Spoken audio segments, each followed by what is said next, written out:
ಭಾವನಾತ್ಮಕವಾಗಿ ಮತ್ತು ಲೈಂಗಿಕವಾಗಿ ಹೊಂದಿಕೆಯಾಗದ ಗಂಡ ಹೆಂಡತಿ ಸಂಬಂಧಗಳನ್ನು ಪಡೆದು ಅನೇಕ ವಿವಾದ, ದ್ವೇಷ, ಶತ್ರುತ್ವ, ಅನೈತಿಕ ಸಂಬಂಧ, ಕೊಲೆ, ಆತ್ಮಹತ್ಯೆ ಮತ್ತು ಇನ್ನೂ ಅನೇಕ ಅಪರಾಧಗಳಲ್ಲಿ ಬಿದ್ದು ಜೀವನವನ್ನು ಯಾಕೆ ನರಕ ಮಾಡಿಕೊಳ್ಳುತ್ತೀರಿ? ಇಲ್ಲಿಗೆ ಬನ್ನಿ. ಮದುವೆಗೆ ಮುಂಚೆ ಉತ್ತಮ ಆತ್ಮ ಸಂಗಾತಿಯನ್ನು ಆಯ್ಕೆ ಮಾಡಲು ಕಲಿಯಿರಿ. ಉತ್ತಮ ಮಕ್ಕಳನ್ನು ಪಡೆಯಲು ಕಲಿಯಿರಿ. ಮಕ್ಕಳಾದ ಮೇಲೆ ಉತ್ತಮ ಪೋಷಣೆ ಕಲೆಯನ್ನು ಕಲಿಯಿರಿ.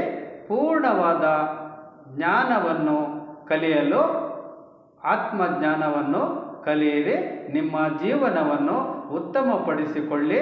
ನಿಮ್ಮ ಕುಟುಂಬ ಜೀವನ, ನಿಮ್ಮ ವೈಯಕ್ತಿಕ ಜೀವನ ಆನಂದ, ಆರೋಗ್ಯ, ನೆಮ್ಮದಿ, ಶಾಂತಿ ಮತ್ತು ಸುರಕ್ಷಿತ ಜೀವನ ಪಡೆಯಲಿ.